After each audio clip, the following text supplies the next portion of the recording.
Rhodophyta division के बारे में देखते हैं। ये रेड एल्गी होते हैं, लाल शैवाल होते हैं। ठीक है, तो इसमें इनको एक डिवीजन में ही रखा गया है रोडोफाइटा नाम से, और उसके अंतर्गत एक क्लास है रोडोफाइसी। ठीक है, तो रोडोफाइसी के मेंबर्स को हम रेड एल्गी या लाल शैवाल कहते हैं, क्योंकि ये देखने में रेड कलर के दिखाई देते हैं। और इनका जो रेड कलर होता है ये एक पिगमेंट के कारण होता है, जो कि ज़्यादा मात्रा में होता है। ये आर फाइकोइरिथ्रीन जो पिगमेंट है, ये फाइकोबिलिन्स कैटेगरी का पिगमेंट होता है। किस कैटेगरी का? फाइकोबिलिन्स कैटेगरी का पिगमेंट होता है। ठीक है, तो ये ज़्यादा मात्रा में पाया जाता है और ये पिगमेंट रेड कलर का होता है। इसलिए क्या होता है कि लाल शैवाल जो है ये एल्गा रेड कलर के दिखाई देते हैं। इसके अलावा इनमें आर फाइकोसाइनिन भी पाया जाता है। ये ब्लू कलर का पिगमेंट है, परंतु ये उतना ज़्यादा मात्रा में डोमिनेंटली नहीं पाया जाता। इसलिए क्या होता है कि ब्लू कलर नहीं दिखता, बल्कि रेड कलर इसमें दिखता है। ठीक है, इसके अलावा क्लोरोफिल ए और डी भी पाए जाते हैं। ठीक है, क्लोरोफिल ए तो सभी में पाया जाता है, सभी एल्गी में आपने पढ़ा होगा, परंतु जो ये डी है, डी केवल रेड एल्गी में ही पाया जाता है। क्लोरोफिल डी जो है ये रेड एल्गी में ही पाया जाता है। ठीक है, तो ये याद रखना, क्लोरोफिल ए और डी किस में पाया जाता है? इस कॉम्बिनेशन में ए के साथ डी, तो ये रेड एल्गी में पाया जाता है। आर फाइकोइरिथ्रीन, आर यहाँ पे शब्द रोडोफाइसी को शो करता है कि रोडोफाइसी में पाया जाने वाला फाइकोइरिथ्रीन। ठीक है, क्योंकि फाइकोइरिथ्रीन एक साइनोफाइसी में भी पाया जाता है, साइनोबैक्टीरिया जो नीले हरे शैवाल होते हैं उनमें भी, परंतु उसमें सी फाइकोइरिथ्रीन हम नाम देते हैं। सी यानी साइनोफाइसियन, आर यानी रोडोफाइसियन फाइकोइरिथ्रीन। तो फाइकोइरिथ्रीन के कारण ये रेड कलर का होता है। फाइकोसाइनिन भी पाया जाता है इनमें, क्लोरोफिल ए और डी पाया जाता है, और इसके ज़्यादातर मेंबर मेरीन होते हैं, यानी समुद्र में पाए जाने वाले शैवाल होते हैं ज़्यादातर। कुछ टेरेस्ट्रियल यानी ज़मीन पर पाए जाने वाले या फ्रेश वाटर में पाए जाने वाले मेंबर्स भी पाए गए हैं ना। एक मेंबर तो यूनिसेलुलर भी होता है, आगे उसके बारे में देखेंगे। कैरोटीन और जेंथोफिल भी इसमें पाए जाते हैं। रेड एल्गी का अगर हम बात देखें तो इसमें मोटाइल फॉर्म्स नहीं देखने को मिलते हैं। मोटाइल फॉर्म्स यानी फ्लैजिला इसके किसी भी प्रकार के सेल्स में देखने को नहीं मिला है, चाहे स्पोर हो चाहे गैमिट्स हो। गैमिट्स में आपने देखा होगा कि जनरली मेल गैमिट्स में, जिसको एंथेरोजॉइड्स कहते हैं ना बाकी में, तो उसमें फ्लैजिला देखते मिलते थे, परंतु इसमें नहीं मिलते हैं। इसलिए वो कैसा होता है? नॉन मोटाइल गैमिट्स होता है। स्पोर भी इसमें कैसे होते हैं? बिना फ्लैजिला वाले होते हैं।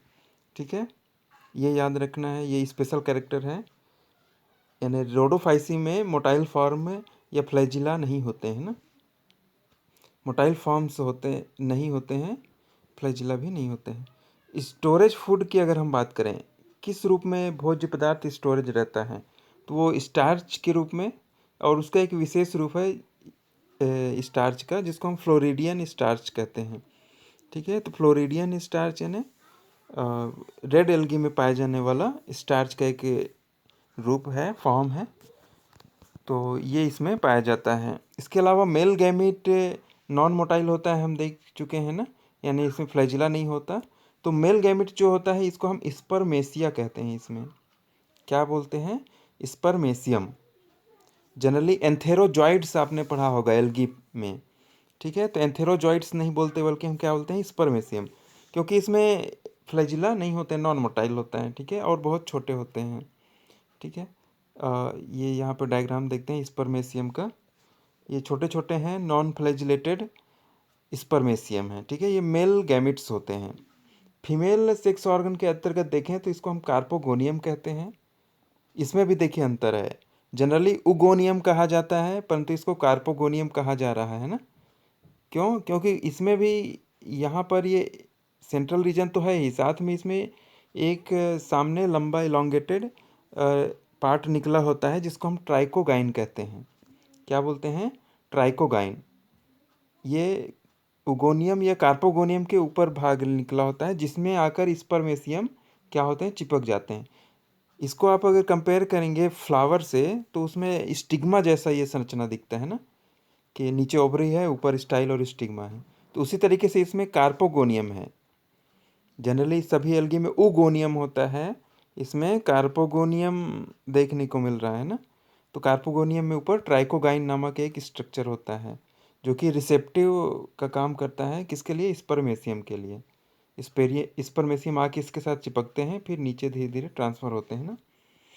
ठीक, तो ये स्पेशल कैरेक्टर है इसमें रेड एल्गी में। ट्राइकोगाइन ने रेड एल्गी में ही देखने को मिलता है। इसके बारे में और डिटेल आगे देखते हैं।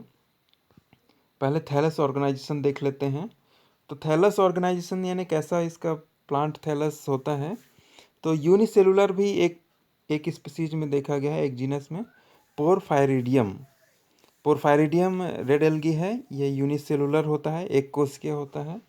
इसके अलावा फिलामेंटस भी देखा गया है। ठीक है, लंबा तंतुवत सेल एक के बाद एक जुड़ के एक लंबा धागे नुमा संरचना बनाते हैं।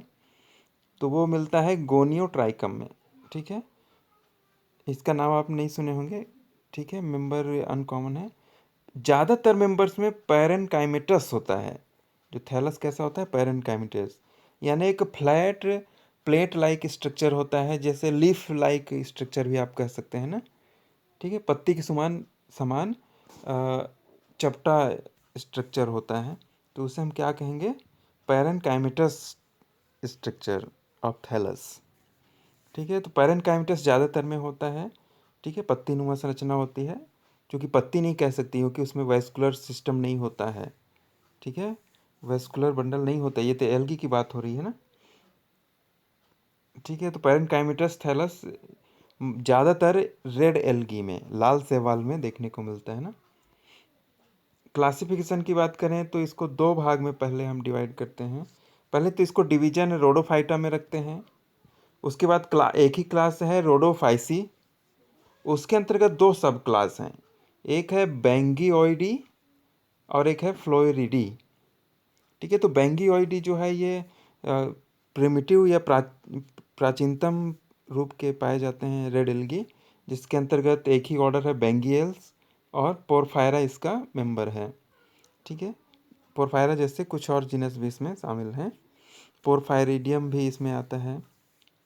तो बेंगियोइडी ये प्राचीन या प्रिमिटिव फैमिली है, यह सब क्लास है। और फ्लोरिडी जो है इसमें कई ऑर्डर रखे गए हैं, ये एडवांस रूप है इसमें। तो फ्लोरिडी में अगर हम देखें तो फ्रिट्स के अनुसार 6 ऑर्डर बनाए गए थे। निमे लियोनेल्स, ठीक है, क्या क्या? लिमेनियोलेल्स, ये आप क्लास आपको नाम याद रखना होगा क्योंकि इसमें बैट्रेकोस्पर्मम मेंबर इसमें पाया जाता है ना। बैट्रेकोस्पर्मम के बारे में आप देख पढ़े होंगे। जनरली 3 ही मेंबर के बारे में आपको बुक्स में ज़्यादा मिलेगा, एक पोरफायरा, बैट्रेकोस्पर्मम और पॉलीसाइफोनिया। ये पॉलीसाइफोनिया लास्ट में ना, जो कि सिरेमियल्स ऑर्डर के अंतर्गत आता है। तो ये 3 नाम आप याद रखेंगे इसको पढ़ते समय। पोरफायरा, ये आपके सिलेबस में भी है, और बैट्रेकोस्पर्मम और पॉलीसाइफोनिया। ठीक है, बाकी नाम भी आपको याद रखने हैं इकोनॉमिक इम्पोर्टेंस के अनुसार, जैसे जेलिडियम, जिजार्टिना, है ना। तो इनमें क्या होता है, इनसे कुछ इम्पोर्टेंट कंपाउंड्स हम आइसोलेट करते हैं, आगे हम देखेंगे इकोनॉमिक इम्पोर्टेंस में। ठीक है, तो जिलेडियल से दूसरा ऑर्डर है जिसमें जेलिडियम नाम ही है, जीनस है। क्रिप्टोनिमेलियल्स और जिजार्टिना, रोडोमेनियल्स, रोडीमेनिया, और सिरेमियल्स में पॉलीसाइफोनिया। पॉलीसाइफोनिया सबसे एडवांस देखने को मिलता है, एडवांस मेंबर है, यानी सबसे उन्नत जो कैरेक्टर इसमें देखने को मिलते हैं, एडवांस कैरेक्टर ना, आगे हम देखेंगे। तो 3 मेंबर याद रखिएगा, पोरफायरा, बैट्रेकोस्पर्मम और पॉलीसाइफोनिया, इनका नाम आगे और आएगा। रिप्रोडक्शन में देखते हैं तो एसेक्सुअल टाइप का रिप्रोडक्शन में इसमें चूंकि फ्लैजिला नहीं पाए जाते हैं तो जू स्पोर इसमें नहीं मिलेगा ना, जू स्पोर नहीं मिलेगा। तो इसमें क्या मिलता है? इसमें न्यूट्रल स्पोर्स देखने को मिलते हैं और मोनोस्पोर। ये क्या होते हैं? तो न्यूट्रल स्पोर फ्लैजिला तो नहीं होगा। तो ये क्या होता है कि formed directly from vegetative cells. जो वेजिटेटिव सेल्स हैं वो डायरेक्ट रूपांतरित होती हैं किसमें, स्पोर में, तब उसको हम न्यूट्रल स्पोर कहते हैं। ठीक है, कोई विशेष टाइप की कोशिकाएं अलग से नहीं बनती हैं शुरू में, डायरेक्ट वेजिटेटिव सेल से ही स्पोर बन जाते हैं, तो उनको न्यूट्रल स्पोर कहते हैं। इसके अलावा मोनोस्पोर है। मोनोस्पोर यानी नाम से है कि ये सिंगल स्पोर बनते हैं, कोई स्पेशल सेल्स होती हैं जो उससे सिंगल स्पोर जब बनते हैं तो मोनोस्पोर नाम दिया गया है। ये इनको मोनोस्पोरेंजियम के अंदर बनते हैं ये ना। ये स्पेशल स्ट्रक्चर देखने को मिलता है कुछ मेंबर्स में। टेट्रास्पोर ये स्पेशली टेट्रास्पोरोफाइट में बनते हैं। टेट्रास्पोरोफाइट पॉलीसाइफोनिया में आप देखेंगे कि एक ए, अलग ही एक स्टेज के रूप में लाइफ साइकिल में देखने को मिलता है। तो टेट्रास्पोरोफाइट में टेट्रास्पोर बनते हैं। ठीक है, जैसे मोनोस्पोर बनते हैं चैट्रेंसिया स्टेज में बैटरेकोस्पर्मम के ना। तो मोनोस्पोर भी बनते हैं, टेट्रास्पोर भी बनते हैं। ठीक है, सेक्सुअल रिप्रोडक्शन की बात करें तो ये इसमें ऊगैमस टाइप का ही होता है। किस टाइप का होता है, ऊगैमस टाइप का। आपने 3 टाइप पढ़े होंगे सेक्सुअल रिप्रोडक्शन में, आइसोगैमस, एनाइसोगैमस और ऊगैमस। तो इसमें केवल जो एडवांस टाइप है ऊगैमस यही देखने को मिला है ना, आइसोगैमस और एनाइसोगैमस नहीं देखने को मिला है। इस रिप्रोडक्शन में मैंने अलग से वीडियो भी बनाए हैं, तो उसमें तीनों टाइप मैंने एक्सप्लेन किया है क्लोरोफाइसी या अन्य मेंबर के लिए। परंतु यहाँ पे हम रेड एल्गी पढ़ रहे हैं, तो रेड एल्गी में उगैमस प्रकार का ही सेक्सुअल रिप्रोडक्शन देखने को मिलता है ना। उसमें 2 प्रकार के मेल गैमिट बनते हैं। मेल गैमिट जो है स्पर्मेशियम कहलाता है, नॉन मोटाइल होता है ना, देखा हमने अभी। और फीमेल गैमिट जो होता है वो कार्पोगोनियम के अंदर बनता है। ठीक है, इसमें नाम हम अलग देते हैं, उगोनियम की जगह कार्पोगोनियम नाम देते हैं, एंथेरोजॉइड की जगह में स्पर्मेशियम या स्पर्मेशिया नाम देते हैं ना।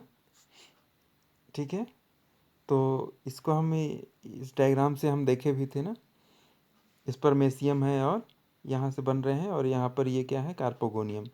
कार्पोगोनियम के ट्राइकोगाइन से आकर जुड़ते हैं ना। ट्राइकोगाइन एक लॉन्गेटेड भाग होता है लंबा सा, उसके ऊपर जुड़ा होता है। तो ये फर्टिलाइजेशन हुआ। फर्टिलाइजेशन के बाद क्या होगा, ये एक स्पेशल स्ट्रक्चर बनाते हैं। ठीक है, ये यहाँ पर है जैसे, तो ये कोशिकाएं डिवाइड होती है और आसपास बहुत सारी कोशिकाएं बनाती हैं, जिनको हम क्या बोलते हैं, गोनीमोब्लास्ट। पहला कोशिका गोनीमोब्लास्ट इनिशियल नाम दिया गया है ना, यानी प्रारंभिक कोशिका। बाद में ये क्या बनाएंगे, इस तरीके से देखिए, गोनीमोब्लास्ट सेल्स। ठीक है, गोनीमोब्लास्ट सेल्स हैप्लॉइड और डिप्लॉइड दोनों टाइप की हो सकती हैं। जैसे पॉलीसाइफोनिया जो सबसे एडवांस टाइप है, उसमें डिप्लॉइड होती है। उसका लाइफ साइकिल आप देखेंगे जब ना, तो गोनीमोब्लास्ट सेल्स जो हैं वो डिप्लॉइड होंगी। परंतु जैसे पहले वाले में, जैसे बैटरेकोस्पर्मम, पोरफायरा, इनमें हैप्लॉइड होती हैं कौन, गोनीमोब्लास्ट सेल। गोनीमोब्लास्ट सेल आगे फिर स्पोर बनाते हैं, जिसको हम बोलते हैं कार्पोस्पोर्स, जो कि कार्पोस्पोरेंजियम में ऊपर की ओर ऐसे स्ट्रक्चर देखने को मिल रहा है। ये बाहर की ओर जो है कार्पोस्पोरेंजियम है, और ये नीचे की ओर जो है ये गोनीमोब्लास्ट सेल्स है ना। यहाँ ये जो सेल्स हैं कहाँ है, ये नीचे यहाँ पर हैं। ठीक है, और उसके ऊपर बाहर की ओर कार्पोस्पोरेंजियम बने हुए हैं ना। तो कार्पोस्पोरेंजियम और गोनेमोब्लास्ट सेल्स जो हैं यहाँ पर हैं, गोनेमोब्लास्ट सेल्स और ये कार्पोस्पोरेंजियम, ये दोनों मिलके सिस्टोकार्प बनाते हैं। एक स्ट्रक्चर बनता है जिसको क्या नाम देते हैं, सिस्टोकार्प। ठीक है, अलग अलग टाइप का होता है अलग अलग प्लांट्स में। पॉलीसाइफोनिया में तो स्पेशली कप शेप्ड एक स्पेशल टाइप का स्ट्रक्चर होता है। ठीक है, कप नहीं होता वो, अलग ही स्ट्रक्चर उसमें देखने को मिलता है। तो ये सिस्टोकार्प हैप्लॉइड होगा कब, बाकी बैटरेकोस्पर्मम या पोरफायरा में। पॉलीसाइफोनिया में ये भी डिप्लॉइड होता है। ठीक है, सिस्टोकार्प आगे फिर अलग स्टेज बनाता है। ठीक है, पॉलीसाइफोनिया में जैसे टेट्रास्पोरोफाइट बनाता है। कार्पोस्पोर जो है ये ना, ये अंकुरित होके देखिए कार्पोस्पोर यहाँ पे मैंने लिखा भी है, 2N होते हैं पॉलीसाइफोनिया में। पॉलीसाइफोनिया में 2N होते हैं, बैट्रेकोस्पर्मम में सिंगल N होते हैं ना। तो पॉलीसाइफोनिया एडवांस मेंबर है, इसमें 2N डिप्लॉयड होते हैं कार्पोस्पोर। इसका लाइफ साइकिल हम अलग से पढ़ेंगे अलग वीडियो में, ठीक है। तो पॉलीसाइफोनियम 2N होते हैं कार्पोस्पोर। टेट्रास्पोरोफाइट बनता है, वो भी डिप्लॉयड सेल्स होती हैं, उसमें फिर अर्धसूत्री विभाजन से टेट्रास्पोर बनते हैं। तो टेट्रास्पोर हैप्लॉइड होते हैं पॉलीसाइफोनिया में, और फिर वो मेन प्लांट बनाते हैं पॉलीसाइफोनिया का, जो कि हैप्लॉइड होता है, पॉलीसाइफोनिया का मेन प्लांट ना, ठीक है। तो उसमें टेट्रास्पोरोफाइट और ये सिस्टोकार्प जो होते हैं डिप्लॉयड होते हैं पॉलीसाइफोनिया में, ठीक है। तो उसी के आधार पर लाइफ साइकिल अगर हम देखें तो जनरली ट्राइफेजिक लाइफ साइकिल देखने को मिला है, मतलब 3 फेज होते हैं लाइफ साइकिल में। तो ट्राइफेजिक लाइफ साइकिल यानी 3 फेज होंगे लाइफ साइकिल में। एक जो मेन प्लांट है, उसके अलावा फिर दूसरा टाइप का भी स्टेज होता है ना। तो उन स्टेज कैसे होते हैं वो तो लाइफ साइकिल में डिटेल देखने पर पता चलेगा। हम यहाँ पे 2 टाइप को देख लेते हैं, हैप्लोन्टिक या हैप्लोबायोन्टिक टाइप, ठीक है। नाम से देखिए हैप्लो हैप्लो हैप्लो 3 बार नाम है, तो यानी तीनों स्टेज कैसे होंगे, हैप्लॉइड होंगे। केवल जाइगोट इसमें क्या होता है, डिप्लॉयड होता है ना, किसमें, बैट्रेकोस्पर्मम में। इसका लाइफ साइकिल जब आप पढ़ेंगे तो क्या होगा, 3 फेज होंगे, जिस तीनों के कैसे होंगे, हैप्लॉइड सेल्स होती हैं, ठीक है। जो हमने अभी देखा ना कार्पोस्पोरोफाइट, वो भी हैप्लॉइड होता है, ठीक है। मेन प्लांट भी हैप्लॉइड होता है। तो इसको हम बोलते हैं हैप्लोन्टिक टाइप लाइफ साइकिल या हैप्लोबायोन्टिक टाइप, ठीक है। दूसरा टाइप है ये जो कि पॉलीसाइफोनिया में देखने को मिलता है ना, ये दोनों ट्राइफेजिक लाइफ साइकिल के ही टाइप हैं। तो इसमें क्या होता है कि 2 डिप्लॉयड स्टेज होते हैं या फेज होते हैं, और एक है हैप्लॉइड फेज होता है। हैप्लॉइड फेज मेन प्लांट होता है, और उसके अलावा जो 2 डिप्लॉयड फेज बनते हैं वो उस पर डिपेंडेंट होते हैं या फ्री भी होते हैं, ठीक है। तो इसको हम क्या बोलते हैं, डिप्लो हैप्लॉन्टिक। देखिए 2 डिप्लो और एक हैप्लॉन्टिक के नाम है ना, या इसको डिप्लोबायोन्टिक के नाम भी देते हैं इस टाइप के लाइफ साइकिल को ना। ये पॉलीसाइफोनिया में पाया जाता है, ठीक है। जिसमें 2 डिप्लॉयड स्टेज होते हैं वो पॉलीसाइफोनिया में पाया जाता है, और जिसमें तीनों हैप्लॉइड होते हैं वो किस में पाया जाता है, बैट्रेकोस्पर्मम में, ठीक है। ये याद रखना है, ये दोनों ट्राइफेजिक लाइफ साइकिल हैं, यानी 3 फेज वाले लाइफ साइकिल हैं, यानी 3 टाइप के स्ट्रक्चर आपको उसमें लाइफ साइकिल में देखने को मिलेंगे ना, ठीक। तो ये रोडोफाइसी के बारे में हो गया। रोडोफाइसी ज़्यादातर मैरीन होते हैं, और रोडोफाइसी से कई इम्पोर्टेंट चीज़ें निकालते हैं, जैसे अगार अगार आपने सुना होगा, ये जेलिंग एजेंट है, ठीक है, जेल की तरह होता है, इसका उपयोग हम लैब में भी यूज करते हैं। तो ये सब अगार अगार कहाँ से मिलता है, जिजार्टिना, ठीक है, जेलिडियम, इनसे क्या मिलता है, जेल टाइप का मिलता है, एक पदार्थ हम आइसोलेट करते हैं। तो इकोनॉमिक इम्पोर्टेंस भी है रेड एल्गी का, ठीक है। तो इसके बारे में, रेड एल्गी के बारे में इतना ही देखते हैं।